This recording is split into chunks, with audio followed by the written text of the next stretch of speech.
নমস্কার বন্ধুরা, আজকে অ্যাকচুয়ালি অনেক রাতে বাড়িতে ফিরলাম এবং আপনাদের সামনে লাইভে আসছি, কারণ মুর্শিদাবাদ নিয়ে নানা রকমের ফেক নিউজ ছড়ানো হচ্ছে এবং সকাল থেকে বিভিন্ন গদি মিডিয়ায় নানা রকমের উস্কানিমূলক বিভিন্ন কন্টেন্ট তৈরি হচ্ছে। রিপাবলিক টিভি থেকে শুরু করে টিভি 9 বিভিন্ন চ্যানেলে ধারাবাহিকভাবে সারাদিন ধরে এক পেশে খবর, এক পেশে ন্যারেটিভ চালিয়ে যাওয়া হচ্ছে। বোঝানো হচ্ছে যে সেখানে হিন্দুরা খুবই বিপদে রয়েছে, হিন্দুরা খতরে আছে, এরকম একটা ন্যারেটিভ চালানো হচ্ছে। কিন্তু পুরো মুর্শিদাবাদে আজকেও কিন্তু বিভিন্ন জায়গায় মিছিল মিটিং হয়েছে, কোথাও কিন্তু অশান্তি হয়নি। কিন্তু পার্টিকুলার শামসেরগঞ্জ ওই এলাকাটাতে কেন ঘটলো আপনাদের একটু বলে দিই। আমি কিছুদিন আগে শামসেরগঞ্জ যখন গিয়েছিলাম, বিশেষ করে মোথাবাড়িতে যাওয়ার সময় শামসেরগঞ্জে আমি ওখানকার পরিবেশটা দেখছিলাম। শামসেরগঞ্জের পাশেই কিন্তু ঝাড়খণ্ড। শামসেরগঞ্জে বহু দোকানে সাইনবোর্ড কিন্তু হিন্দিতে, কালিয়াচক পর্যন্ত পুরো এলাকায়, মানে ওখান থেকে পুরো বেলটায় এই বহিরাগত ইস্যুটা কিন্তু সামনে এসেছে। একটা যে ঘটনা ঘটেছে আগের দিন মিছিল চলাকালীন উপর থেকে ইট পড়া এবং তারপরে সেই মারামারি, ভাঙচুর, আগুন লাগানো, পুলিশের সঙ্গে ঝামেলা, বিভিন্ন দোকানপাট বাড়িঘর ভাঙচুর করা, যে ঘটনাটা ঘটেছিল সেই ঘটনার ভিডিও ফুটেজ দেখার পরে পুলিশ এলাকার বিভিন্ন মানুষকে দেখিয়েছেন যে এই ফুটেজে যারা রয়েছে এদের বাড়ি কোথায়, চিহ্নিত করার চেষ্টা চলেছে। চিহ্নিত করতে গিয়ে একটা বড় অংশকে কিন্তু আইডেন্টিফাই করতে পারেনি। একটা বড় অংশ আইডেন্টিফাই হয়েছে, এখনো পর্যন্ত যা খবর পুলিশের তরফ থেকে 118 জন গ্রেপ্তার হয়েছে। টোটাল সম্ভবত 9 জন গুলিবিদ্ধ হয়েছিল, তার মধ্যে 2 জন মারা গেছে আর আজকে 1 জন মারা গেছে। টোটাল 3 জন মুসলিম সম্প্রদায়ের মানুষ আর 2 জন হিন্দু সম্প্রদায়ের মানুষ, বাপ ছেলে। এটা হচ্ছে মোটামুটি এখনো প্রশাসনিক লেভেলে বা আমাদের যে ওখানকার যারা প্রতিনিধি আছেন তাদের গ্রাউন্ড লেভেলে খবর সংগ্রহ করেছেন, তাই সেইটা কিন্তু আপনাদের সামনে তুলে ধরছি। কিন্তু মূল হচ্ছে যে এই ঘটনার সূত্রপাত, শুরুটা হয়েছিল কেন, এর পেছনে উদ্দেশ্য কি, আপনাদের একটু কয়েক মাস পিছিয়ে যেতে হবে। আপনাদের মনে আছে 2024 ইলেকশনের পরে যে রিভিউ মিটিং হয় বিজেপির সায়েন্স সিটি অডিটোরিয়ামে, সেখানে শুভেন্দু অধিকারী বলেছিল যে নো মোর সংখ্যালঘু মোর্চা। বিজেপিতে আরএসএস এ যে সংখ্যালঘু রয়েছে অর্থাৎ মুসলিম মোর্চা রয়েছে সেগুলোর দরকার নেই। এর ফলে বিজেপি এবং আরএসএস এর মধ্যে থাকা যে মুসলিম লিডারটা ছিল পশ্চিমবাংলায়, তাদের সাথে শুভেন্দুর সম্পর্ক খারাপ হতে শুরু করে। আমি এরকমই বিজেপির এক সংখ্যালঘু লিডারের সাথে, যে এক সময় সহসভাপতি ছিল পশ্চিমবাংলায় বিজেপির সংখ্যালঘু মোর্চার, তার একটা ইন্টারভিউ কিছুদিন আগে আমি নিয়েছিলাম, আমার চ্যানেলেই আছে। তিনি কিন্তু শুভেন্দুর এই যে উস্কানিমূলক বক্তব্যের বিরুদ্ধে হাইকোর্টে মামলা করার হুঁশিয়ারি দিয়েছিলেন। এমনকি ট্রেন কাণ্ড, থাপ্পড় কাণ্ড, এমনকি বেলডাঙ্গা থেকে শুরু করে বিভিন্ন সময়ে কিছু কিছু ঘটনাকে সামনে এনে বারবার উস্কানিমূলক বক্তব্য দিয়ে গেছে শুভেন্দু অধিকারী। এবং সবথেকে বড় ব্যাপার হচ্ছে গত 2024 সালের ইলেকশনে বিজেপির যে ভরাডুবি, অর্থাৎ আগের বারে 18টা এমপি ছিল, এবার 12টা, এই হতাশা থেকে তার নতুন ধরনের এই মুসলিম বিদ্বেষী বক্তব্য এর আগে কিন্তু ছিল না। এই মুসলিম বিদ্বেষী বক্তব্য থেকে আমার ধারণা হয়েছিল যে এরা মালদা মুর্শিদাবাদ যেহেতু সংখ্যালঘু অধ্যুষিত মানে জেলা, অর্থাৎ মুসলিম মেজরিটি জেলা, এবং এখানে তারা প্ল্যান করবে যে এখানে জঙ্গিদের আখড়া, এখানে দাঙ্গাবাজ, এখানে জিহাদিদের আখড়া হয়ে গেছে ইত্যাদি। এটাকে প্রমাণ করার জন্য তারা বিভিন্নভাবে এই জেলাকে উত্তপ্ত করার জন্য বিগত কয়েক মাস ধরে একের পর এক ঘটনা ঘটিয়েছে। এবং প্রতিটি ঘটনায় সিসিটিভি ফুটেজ বা বিভিন্নভাবে যা তথ্য প্রমাণ সামনে এসেছে, তাতে যারা গ্রেপ্তার হয়েছে অধিকাংশ ক্ষেত্রে সেই কার্তিক মহারাজ, কার্তিক পুজো, নেমপ্লেট, এলইডি, আল্লাহকে নিয়ে গালাগালি, তাতে সায়ন হালদার গ্রেপ্তার, ইঞ্জিনিয়ারিংয়ের ছাত্র, পরবর্তীকালে সুতি নিমতিতা স্টেশনের কাছে সেখানে রেল লাইনে বোমা রাখতে গিয়ে 2 জন হিন্দু যুবক ধরা পড়ল। এরকম একের পর এক ঘটনায় আমরা দেখেছি। মূর্তি ভাঙতে গিয়ে ধরা পড়েছে। পশ্চিমবাংলায় এখনো পর্যন্ত যতগুলো মূর্তি ভাঙার ঘটনা ঘটেছে বা মন্দিরে হামলার ঘটনা ঘটেছে, প্রত্যেকটা কিন্তু ইন্ডিভিজুয়াল, অর্থাৎ একজন লুকিয়ে চুরিয়ে গিয়ে কাণ্ডটা করেছে এবং প্রতিটা ক্ষেত্রে ধরা পড়েছে যে সেখানে হিন্দু। কিন্তু হিন্দু বলতে মানে সাধারণ হিন্দু নয়, মানে আপনার আমার মতো এরকম হিন্দু ফ্যামিলি বা হিন্দু নয়, তারা রীতিমতো আরএসএস বিজেপির লালিত পালিত দাঙ্গাবাজ। এবং তাদের উদ্দেশ্যই ছিল যে দোষটা মুসলিমদের ঘাড়ে চাপিয়ে কোনোভাবে এটাকে মানে মুসলিমদেরকে টাইট দেওয়া। এই মুসলিমদের টাইট করতে গিয়ে এতদিন ধরে এই ধরনের ঘটনা ঘটলেও কোথাও কিন্তু সেইভাবে উত্তেজনা হয়নি। সরস্বতী পুজো নিয়ে ফেক নিউজ ছড়ানো, এগুলো আমরা দেখেছি, সব কিছু আমরা গ্রাউন্ড রিপোর্ট করে একের পর এক কাউন্টার করে গেছি। কিন্তু এবারে যে ঘটনা ঘটলো ওয়াকাব বিলকে কেন্দ্র করে, আপনাদের একটু মনে করিয়ে দিই, ওয়াকাব বিলটা কিন্তু হঠাৎ করে এসছে, হঠাৎ করে পাশ হয়ে গেছে এরকম নয়। ওয়াকাব বিল আসবে, গত 1 বছর ধরে এটা নিয়ে আলোচনা চলছে, বিল পেশ হয়েছে, সেটা নিয়ে প্রায় 1 মাসের বেশি সংসদে আলোচনা হয়েছে, তখনও কিন্তু কোনো প্রোটেস্ট হয়নি। আপনাদের মনে আছে যে যখন সিএ আসে, সিএ আইন পাশ হওয়ার আগে থেকেই আন্দোলন শুরু হয়েছিল, কিন্তু ওয়াকাবের ক্ষেত্রে কিন্তু এটা হয়নি। তার কারণটা কি? কারণটা হচ্ছে ওয়াকাব বিল নিয়ে মুসলিম লিডাররাও সচেতন ছিলেন না, ফলে শুরু থেকে আন্দোলনটা চালাননি। এই আচমকা ওয়াকাব বিলের বিরুদ্ধে মুসলিমদেরকে খেপিয়ে তোলার ক্ষেত্রে সোশ্যাল মিডিয়া যেমন একটা দায়ী, এবং এর পেছনে একটা বিজেপির বড় ষড়যন্ত্র রয়েছে। আমি গত দুদিনে যে কটা এই ধরনের ওয়াকাব বিরোধী মিছিল মিটিংয়ে গেছি, সেখানে দুটো ট্রেন্ড আমি খেয়াল করেছি। একটা হচ্ছে যাদের বয়স মোটামুটি 25-এর নিচে, সেরকম ধরনের ছেলে পেলে যারা যাদের রক্ত গরম, তাদের উপর নিয়ন্ত্রণ বিশেষ করে বয়স্ক লিডারদের নেই। এই একই জিনিস দেখেছি আমি দাঙ্গাবাজদের মধ্যে, তাদের মধ্যেও কিন্তু সেই নিয়ন্ত্রণটা নেই। ফলে বয়সের কারণে দু দলের এই দাঙ্গাবাজ মানসিকতাটা প্রায় সমান। এই যে মুর্শিদাবাদে যে ঘটনা শামসেরগঞ্জে হয়েছে, মিছিল একদম শেষ মুহূর্তে একটা ঘোষেদের বাড়ি বলছে যে তার বাড়ির ছাদ থেকে ইট মেরেছে, একটা ছেলের মাথা ফেটেছে, তারপরে তারা কেঁপে গিয়ে ভাঙচুর করেছে। পরবর্তীকালে ঘোষেদের তরফ থেকে আবার হামলা হয়েছে, পাল্টা আবার এরা হামলা করেছে। এই দফায় দফায় হতে হতে জিনিসটা এতটাই পরিস্থিতি উত্তপ্ত হয়ে যায়, পুলিশ আসে, পুলিশ এসে সেখানে নিয়ন্ত্রণ করতে গিয়ে পুলিশ আক্রান্ত হয়, পুলিশের গাড়ি ভাঙচুর করা হয়, জ্বালিয়ে দেওয়া হয়। এবং ইভেন আমাদের যে সাংবাদিক বন্ধু ওখানকার রিপোর্টিং করছিলেন, তার বাইকটা পর্যন্ত, সেও মুসলিম কিন্তু, তার বাইকটা পর্যন্ত, আপনারা যে বিভিন্ন চ্যানেলে যে বাইক জ্বলছে আগুনে, যে বাইকটা দেখতে পাচ্ছেন, ওটা আমাদেরই এক সাংবাদিকের বাইক, এবং সে ওখানকার লোকাল সাংবাদিক। তো তার বাইকটাও জ্বালিয়ে দেওয়া হয়েছে, এবং জ্বালিয়েছে কারা? এই উগ্র কিছু মুসলিম ছেলেপেলে। এই অবধি মোটামুটি পুলিশ, তারপরে বিশাল পুলিশ বাহিনী, র্যাব, বিএসএফ নেমে যায়, ঠপ ঠান্ডা হয়ে যায়। রাত্রেবেলায় আরেক দফায় হামলা হয়, এবং আজকে সকালবেলাতে আরেক দফা ঝামেলা হয়। ঝামেলা হওয়ার পরে বাপ ছেলে তাদেরকে কুপিয়ে হত্যা করে। কিন্তু পুলিশ আইডেন্টিফাই করতে গিয়ে দেখছে যে এদের মধ্যে বহু ছেলে পেলে এখানকার লোকালই নয়, এখানে হচ্ছে গল্পটা পাশে ঝাড়খণ্ড।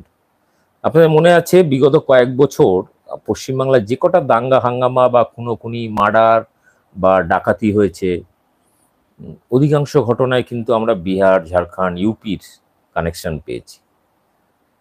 মুর্শিদাবাদে ঝাড়খণ্ডের থেকে মুসলিম ছেলেপেলেদের ভাড়া করে আনা হয়েছে, এরকম সন্দেহ কিন্তু প্রশাসনিক লেভেলেও প্রকাশ করা হয়েছে।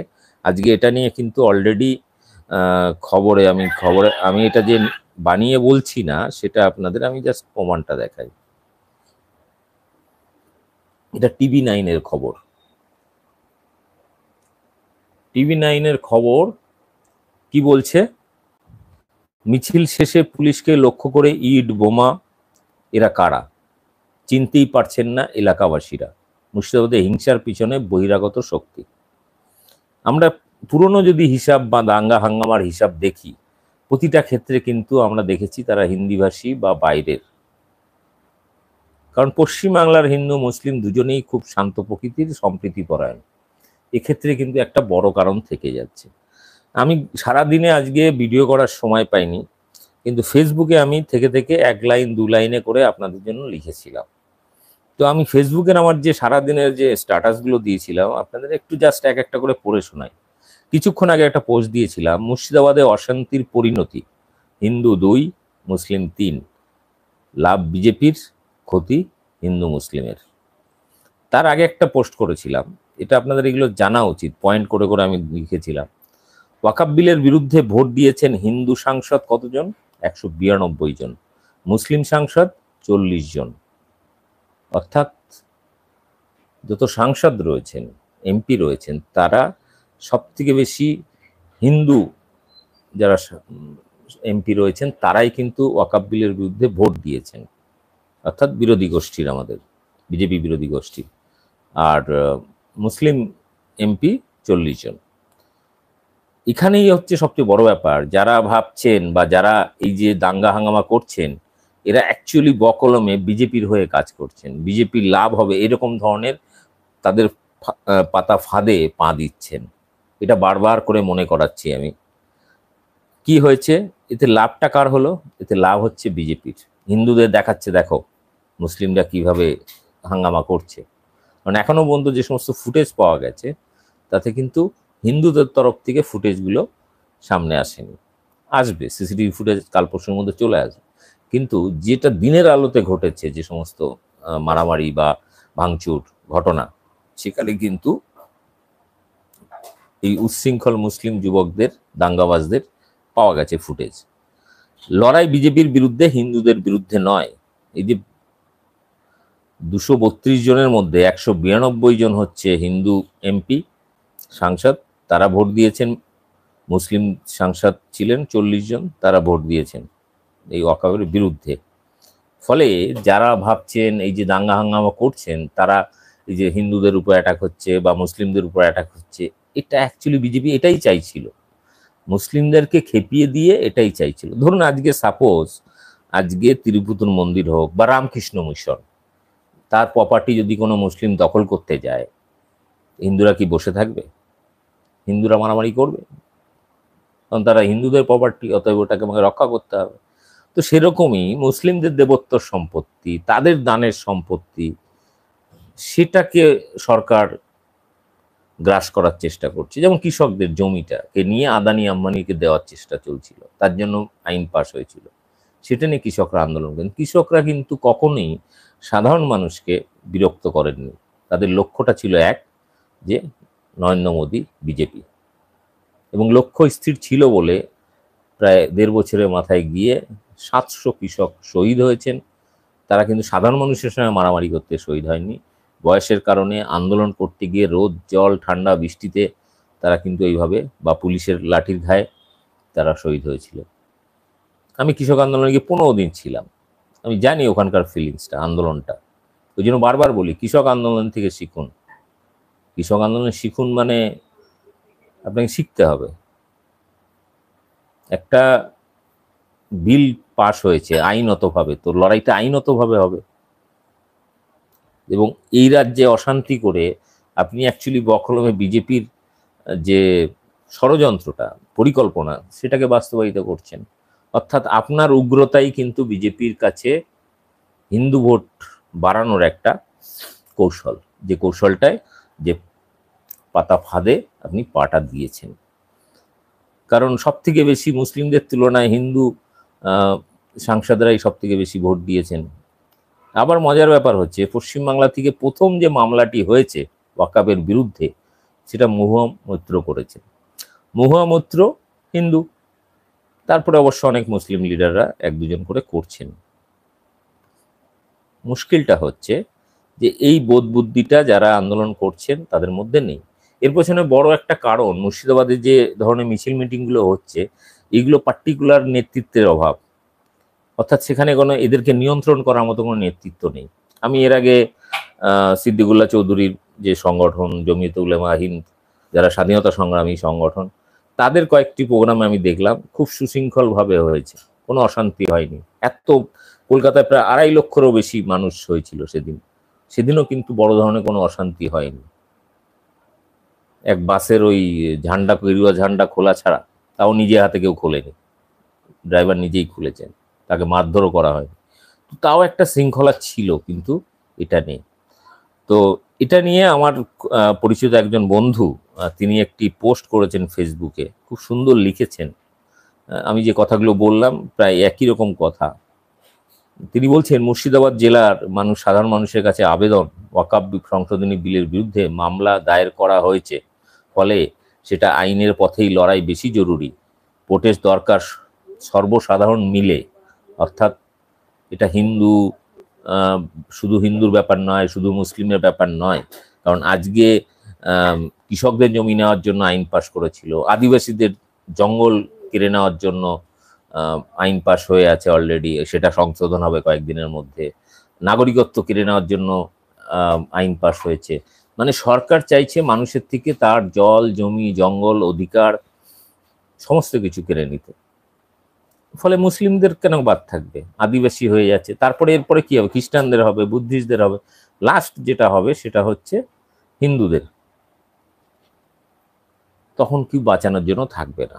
যাই হোক, বিষয়টা হচ্ছে আমরা বাবরি মসজিদ ধ্বংস থেকে, গুজরাট দাঙ্গা থেকে শুরু করে ভারতবর্ষে বহু সাম্প্রদায়িক দাঙ্গা হয়েছে, আমরা সেগুলোর বিরুদ্ধে বাংলা ব্যতিক্রমী দেখিয়েছে সবসময়। বাংলা সবসময় চেষ্টা করেছে যে এই সাম্প্রদায়িক শক্তির বিরুদ্ধে বুদ্ধিজীবী সমাজ, ছাত্র যুব সমাজ থেকে শুরু করে সমস্ত স্তরের মানুষ, হিন্দু মুসলিম নির্বিশেষে প্রত্যেকে কিন্তু যৌথভাবে আন্দোলন করেছে।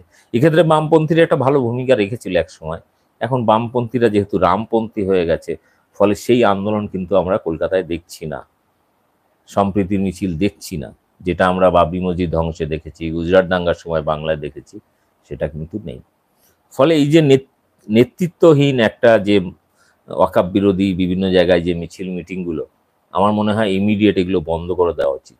যদি সুষ্ঠুভাবে পরিচালনা করতে পারেন তাহলেই করুন, যে অশান্তি সৃষ্টি করার জন্য করবেন না। কারণ বিজেপি আর এসএসেরও কেনা গোলাম রয়েছে, মুসলিম মুসলিম মোর্চা রয়েছে, তাদের আরএসএসেরও আছে, বিজেপিরও আছে। ফলে খুব সাবধান, এই ধরনের ঘটনার ক্ষেত্রে নিয়ন্ত্রণ নেই। আমি আপনাদের একটা কথা বলি, মেদিনীপুরে আমি যখন গেছিলাম, নিউতরি বলে একটা, নিমতরি নাকি একটা জায়গা, অর্থাৎ তমলুক ডিএম অফিসের কাছে, সেখানে সভা চলাকালীন ওই ভিড়ের মধ্যে থেকে কিছু উচ্ছৃঙ্খল ছেলে পেলে যারা বক্তব্য রাখছে তাদের দিকে বলছে এই বক্তব্য দিয়ে হবে না, রাস্তা অবরোধ করতে হবে, এই করতে হবে। মানে তারা সবসময় এরকম কিছু কয়েকটা ছেলে, তাদেরকে আইডেন্টিফাই করে রীতিমতো তাদেরকে ওখান থেকে সরিয়ে দেওয়া হয়। মানে এরকম ধরনের আছে।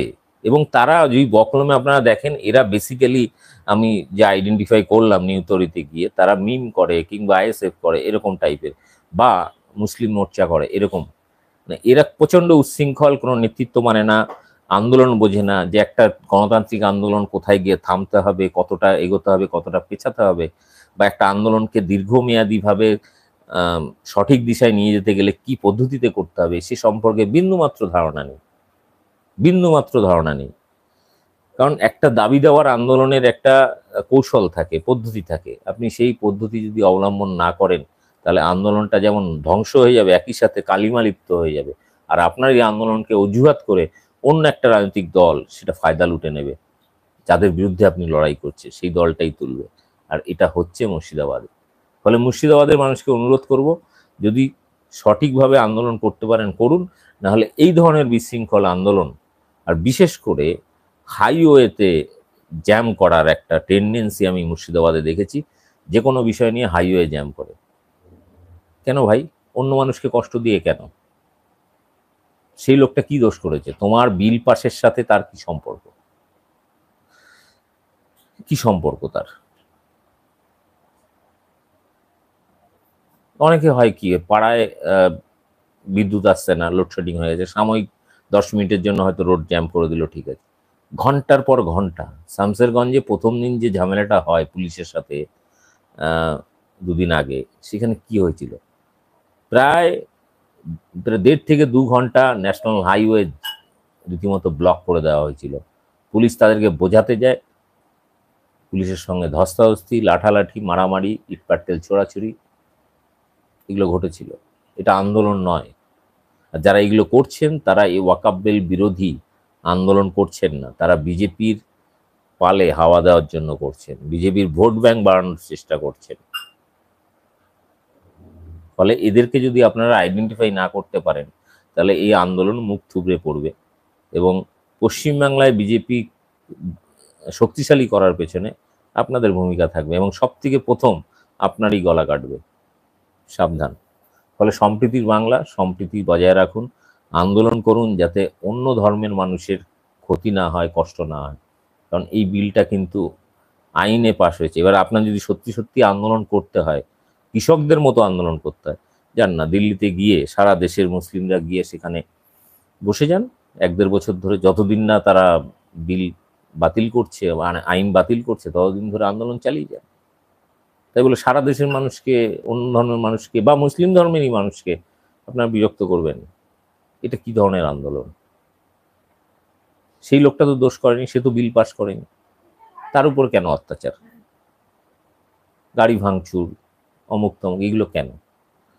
আর কিছু হিন্দুরা যারা ভাবছেন যে মুসলিমরা খুব বেড়ে গেছে, তেড়ে গেছে, ভাই শুরুটা কে করেছে?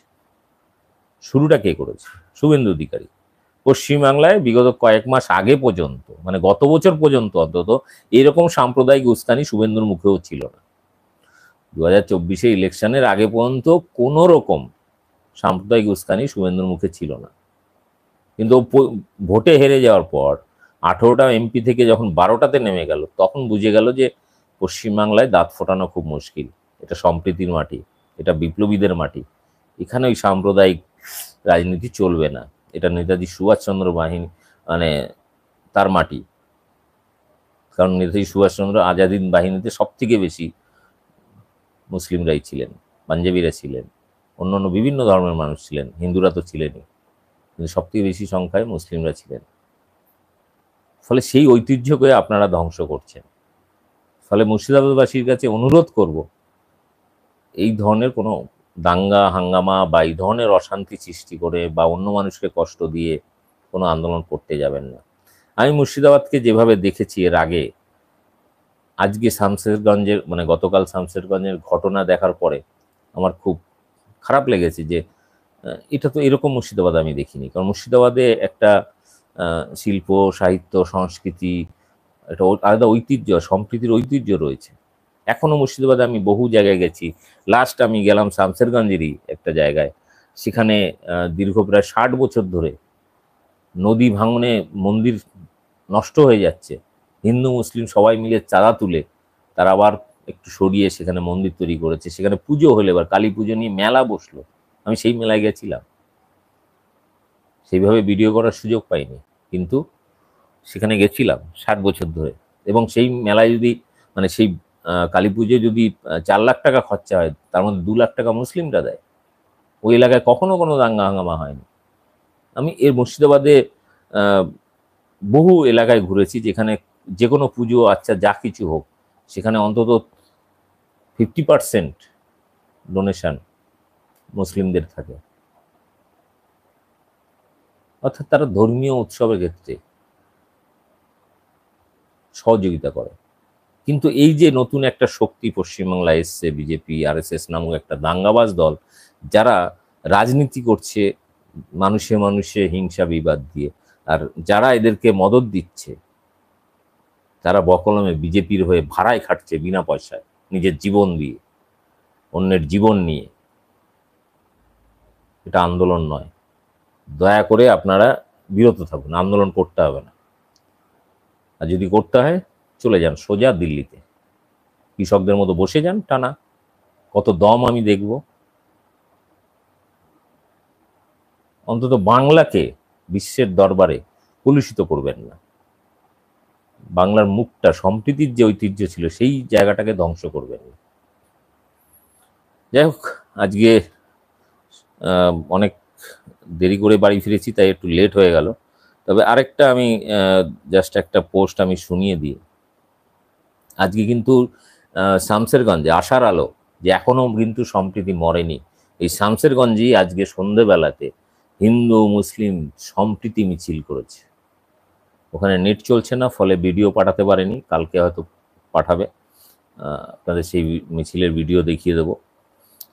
তো আর প্রশাসন হুঁশিয়ারি দিয়েছে, বেশি বাড়াবাড়ি করলে সরাসরি ফায়ারিং, এটা দরকার আছে দুতরফেরই। দাঙ্গাবাজ এরা নিজেও মরবে, অন্যকেও মারবে। ফলে এদের কোনো উদ্দেশ্য নেই। আচ্ছা, কোনো নেতার ছেলেকে দেখেছেন এই দাঙ্গায় খুনোখুনি হয়ে মারা যেত।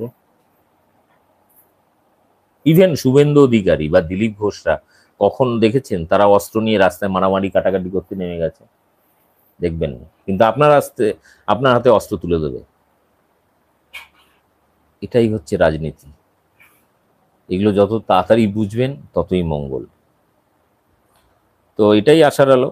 আর শুভেন্দু দীর্ঘদিন ধরে লাশ খুঁজছিল, স্বপন শুভেন্দু দীর্ঘদিন ধরে লাশ খুঁজছিল, সেই সন্দেশখালী থেকে শুরু করে আরজিগড় থেকে শুরু করে বেলডাঙ্গা থেকে শুরু করে আজকের এই দিন পর্যন্ত। তো এখন লাশ পেয়ে গেছে, ফলে আরো গরম গরম বক্তৃতা দিচ্ছে, হিন্দুদের আরো উস্কানি দিচ্ছে। এই উস্কানিদের যে হিন্দুরা বা মুসলিমরা পা দেবে, সে মরবে অথবা মারবে, ক্ষতিটা কার হবে? সে হিন্দু মুসলিম হবে, বাংলার সম্প্রীতি নষ্ট হবে, মাঝখান দিয়ে লাভটা তুলবে বিজেপি। ফলে সাবধান, এই চক্করে পড়বেন না, বেঘরে নিজের প্রাণ বা অন্যের প্রাণ হারাবেন না। আরেকটা জিনিস, আমি আমি বারবার একটা কথা বলেছিলাম প্রথম দিন থেকে, যে কৃষক আন্দোলন দেখে শিক্ষা নাও।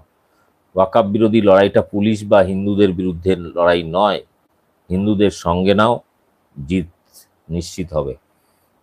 কারণ আপনারা কৃষক আন্দোলন দেখেননি, কৃষক আন্দোলনে আমি ছিলাম, সেখানে হিন্দু মুসলিম খ্রিস্টান বৌদ্ধিস্ট সমস্ত ধর্মের মানুষ যেমন ছিলেন, ধর্মগুরুরা ছিলেন, নেতারা ছিলেন।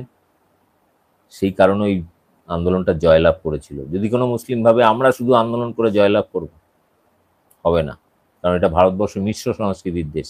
আজকে আপনার দেবত্ব সম্পত্তি লুট করার চেষ্টা করছে, আগামী দিনে হিন্দুদেরও লুট করবে,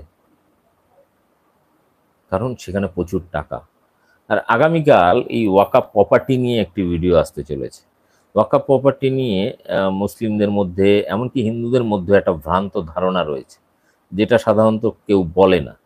তো সেই বিষয়টা নিয়ে আপনাদের সামনে একটা ছোট্ট ভিডিও কালকে সকালবেলায় আমি আপলোড করব। আর এই ব্যাপারে মানিক ফকিরও একটা ভিডিও আমাকে পাঠিয়েছেন, আপনাদের সেই ভিডিওটাও আমি কালকে সকালে দেখাবো। মুর্শিদাবাদের শামশেরগঞ্জে হিন্দু মুসলিম সম্প্রীতি মিছিল শুরু হয়েছে আজকে। মানে এটা একটা আশার আলো যে এই মানে অগ্নিগর্ভ পরিস্থিতির মধ্যেও কিছু মানুষ আছেন যারা ঠান্ডা মাথায় সুস্থভাবে পরিবেশকে শান্ত রাখার চেষ্টা চালিয়ে যাচ্ছেন। আমি তাদের স্যালুট জানাই। আর বিষয়টা হচ্ছে যে আমাদের এই টোটাল পশ্চিমবাংলার এই পরিস্থিতির জন্য দায়ী শুভেন্দু অধিকারী, দিলীপ ঘোষ, সুকান্ত মজুমদার, এদের মতো লোকেরা, এবং রিপাবলিক টিভি থেকে শুরু করে গদি মিডিয়াগুলো যত আছে, আইটি সেল, এরা লাগাতার এক নাগারে কিন্তু প্রচার চালিয়ে গেছে, লাগাতার চালিয়ে গেছে। ফলে উত্তেজনা তৈরির পেছনে একটা মানুষকে আপনি দীর্ঘদিন ধরে গালাগালি খিস্তি দেবেন, একটা সময় হলেও তো সে অন্তত পাল্টা ঘুরে আপনাকে কিছু বলবে। পরিস্থিতিটাকে এই পর্যায়ে নিয়ে গেছে। ওয়াকাফ বিল নিয়ে এই যে হঠাৎ করে মুসলিমদের খেপিয়ে তোলার যে পরিস্থিতিটা নিয়ে এসেছে, এর পেছনে কিন্তু একটা বড় ষড়যন্ত্র আছে। যদি সত্যি সত্যি আন্দোলনটা হতো, তাহলে যখন সংসদে বিল পেশ করা হয়েছিল তখন থেকেই বিরোধিতা কিন্তু এরকম হতো, তাহলে কিন্তু আজকের এইরকম অগ্নিগর্ভ পরিস্থিতি হতো না। সারা দেশ জুড়ে প্রতিবাদ হচ্ছে, কিন্তু কোথাও কিন্তু পশ্চিমবাংলা মুর্শিদাবাদের মতো, মুর্শিদাবাদের শামশেরগঞ্জ বা ওই সুতি, আরও দু তিনটে জায়গায় যে অশান্তিটা ঘটেছে শামশেরগঞ্জ এরিয়ার আশপাশেই, বাকি মুর্শিদাবাদে কিন্তু কোথাও কিছু হয়নি। আজকেও প্রচুর জায়গায় মিছিল মিটিং হয়েছে, কোথাও কিছু হয়নি, পার্টিকুলার ওখানেই ঘটেছে। এবং পুলিশ এখনো পর্যন্ত যাদের আইডেন্টিফাই করতে পারেনি, এলাকার মানুষও যাদের আইডেন্টিফাই করতে পারেনি, তারা কিন্তু বহিরাগত। পুলিশ তাদের খোঁজ করছে, হয়তো আরও বিস্তারিত জানা যাবে। এবং বহিরাগত মানে শুধু যে মুসলিম বহিরাগত এরকম নয়, সেখানে হিন্দু বহিরাগত, অর্থাৎ আরএসএস এর জঙ্গিও ঢোকানো হয়েছে এই খুনোখুনিতে। কারণ আজকে শেষবার যে হামলাটা হয়েছিল সেটা সেখানে এই বিজেপি আরএসএস জঙ্গিরা হামলা চালিয়েছিল, তাতেই লাস্ট একজন মুসলিম যুবক মারা যায়। তার আগে গুলিবিদ্ধ হয়েছিল যারা, তাদের মধ্যে দুজন মারা যায়।